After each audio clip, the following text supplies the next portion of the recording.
Hi guys, this is Yashi, welcome back to my YouTube channel. This video is gonna be completely different from what I normally do. I am triggered, I am angry, and I need to address this because YouTubers are pushing out a narrative without telling you the full pictures about stuff. You know that I talk a lot about housing supply, and now people are using housing supply also to talk about why the real estate market will crash. However, again, for another time, even when talking about this, they do not mention the historicals of the past that clearly say that we are in a housing shortage, not in a housing crisis. What do I mean of housing shortage? I mean that if you have 200 people that need a house, but you only have 100 homes for sale, those people will pay more because they will be fighting against each other to buy this last house. The person who got the closest to it, but did not go too deep into detail about it, is Jason Walter. I really like this guy. I unfortunately believe that he's very, let's say, not negative, very pessimistic about the real estate market. You see it in the thumbnails. Here's a perfect example. If I hit record here, home prices are sinking in California. I didn't watch this video. I watched another video, I believe yesterday, where he mentions the data that I'm gonna pull today that's gonna show you on my side why the housing market is much stronger than what these people are saying. He's good with data. There are many others like Graham Stephan that keep on calling the recession. The other one is Meet Kevin. Of course, they're millionaires. You can follow them. I love them. They help me on many things. But I do not like the fact that they're so pessimistic about the housing market. Where am I getting the data? Realtor.com, and this is the same data that Jason Walter used. This is why I'm trying to use the same exact data points he used to show you a totally different side and why the housing market is strong. If you click here, you're gonna get an export by Realtor.com with the latest numbers on a week-by-week basis. So as you can see here, in the week that this ended up in December 3rd, we saw the median listing price year over year increase by 10%, which means that even though we are down from the peak of home prices that we saw in July of 2022, home prices are still 10% higher than last year. That's a double-digit increase, which is higher than normal. It clearly tells you that the housing prices, yes, they have been slowing down and dropping from the peak, but on paper, this is not a crisis. This is actually a very good real estate year. Let's go on here. Active listing count, this is the data I'm going to focus on today. Median days on the market increased 16%, but the median days on the market, guys, it's 9. If you put a house for sale, not on average, median, which is even better as a statistic for you if you're a seller, in 9 days it will be put under pending and then sold, possibly, probably. New listing count, on the other hand, as I have been saying in the past couple of updates, has been still dropping, a little slower than in the past couple of months, but still dropping. Less sellers are putting homes for sale, which will contribute at lowering the active listings on the market that we will see in the future. Why is this happening? Sellers are not wanting to sell because sellers, most of the cases, sell to upgrade to a new house.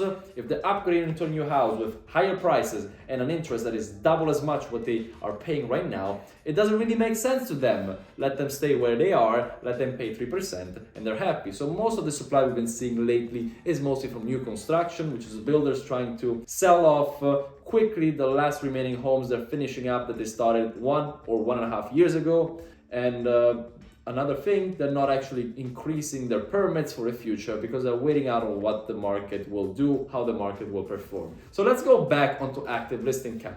Many YouTubers are saying that active listings have been increasing. On paper, this is true. If you can see here, active listings have increased 50% compared to last year. The number is amazing. However, as I showed in other updates, and I will not go back into those data points, although listings have increased compared to the past 2 years, they're again starting to decrease. Active listings are starting to go down again because with less sellers and buyers coming back to the market, active listings will drop. Why is the number increasing here? Because this number, 52% more active listings, is compared to a year ago. So the question is, what was the situation a year ago? A year ago, we have active listings dropping. But I will not only go a year back. I will go even further. And this is one data thing. This is basic math that nobody's talking about. Because if you do the math based on the past 4 years, you realize how bad in a situation new home buyers are today compared to 4 years ago. And it's getting actually much worse. Let me show you here. So if we go to pre-pandemic, which is 2019. We will go to December 2019 right here, December 2019. 158, we see that the inventory, even before the pandemic, was starting to go down. I will start with 2019, which was still a very hot market compared to the past years before 2019.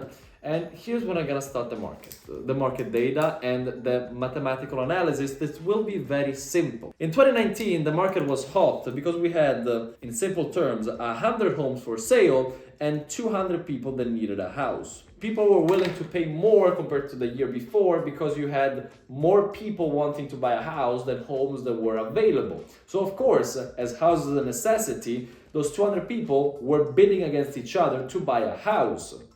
Because you had competition, the supply of homes was going down and the prices was going up, which was increasing this effect even more.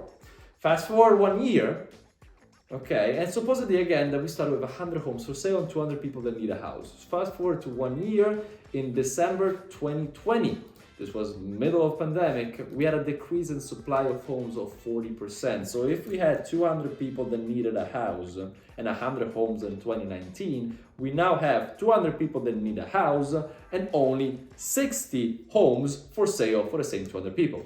Do you believe that the competition among those 200 people would have increased? Yes, it did, and this is why we saw gigantic increases in prices as we saw in 2020. And the effect got even worse, because now we have 200 people and 60 homes. Fast forward 2021, and we have another drop in the inventory of 26%.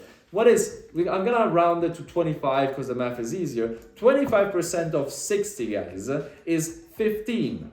So in 2020, we had 60 homes for sale for 200 people. Now we have 45 homes for sale for 200 people. What does this mean? Do you think the competition among these people will increase? Of course it did. Much more in 2020 and much more in 2019. Fast forward today, yes, inventory picked 50%, but if we do 50% on 45 homes, what is the new inventory? 50% of 45 is 27.5. So we are at 72.5 homes for 200 people. Now I'm gonna play this correctly and say, and I'm gonna use some data that I found on Zillow. A few weeks ago, I made an update from Zillow that said that demand for homes dropped 30% because people cannot afford these homes anymore, so they're going back into renting. So supposedly demand actually dropped 30%. We now have 72 homes for sale, 72.5 homes for sale, for what is 30% of 260, 72 homes for sale for 140 people. The situation of today is still the same. We still have the same issue as we had last year, the year before, and the year before, even pre-pandemic, which means too few homes for sale, too many people that need a house, and a house is a necessity. So because it's a necessity, people are bidding each other to buy a house. Now you have sections of America where people are moving out, California. This is where you're seeing home dropping because people cannot afford these homes, they're moving somewhere else. And wherever they're moving, again, they're competing against other people. Generally speaking, the housing market is very strong. The numbers here were just an example. They're not correct, but it is to show the example that if you look at the numbers in the past 4 years, inventory is still extremely low. And if you look at my last update I posted, inventory is starting to drop again. It's going down. So maybe if the trend continues, as I showed in my last update, the inventory will get again in negative percentages on this update next year if the trend continues. What I'm saying is, if you believe that we're gonna have a crash, do your research. Look at numbers, look at everything. Don't just look at YouTubers. Don't just look at me. Look at multiple data points. If you know how to analyze data, analyze the data. Analyze the data in your market, because every market is a little different. In my example, I invest in a city with 70,000 people. And in a city of 70,000 people, there are only 150 homes for sale. Guys, this is the inventory that you should find in a car parking lot of a dealership, not the entire housing market of a city of 70,000 people. This is scary. On top of that, you have big hedge funds buying up properties that they will never go back into the market because they're gonna rent them forever, because at the same time, where there's no inventory for homes to buy, there's also less inventory for people to rent out from, which is increasing rents. now maybe slower than before, but it still is increasing. The housing market, in my opinion, and this is not financial advice, is very strong. What I just showed you here is the trend of the past 4 years that confirms what I just said. Most of the YouTubers are not looking at the general trend, they're just looking at today's data compared to last year. The one that got the closest is Mr. Jason, which I appreciate a lot because sometimes he gives me some reality checks on stuff, so I appreciate him a lot. I was a little sad to see that he did not mention the historical data from 4 years ago. Guys, this is all for now. I hope this gave you a different view, and I apologize for my excitement about this, but I needed to do this video. To me, this is very important because I need to bring out another point of view on what is mostly being advertised on social media, YouTube, and general media. This is all for now, guys. Thank you for watching. Please like and subscribe if you like what I'm doing. Thank you. Ciao.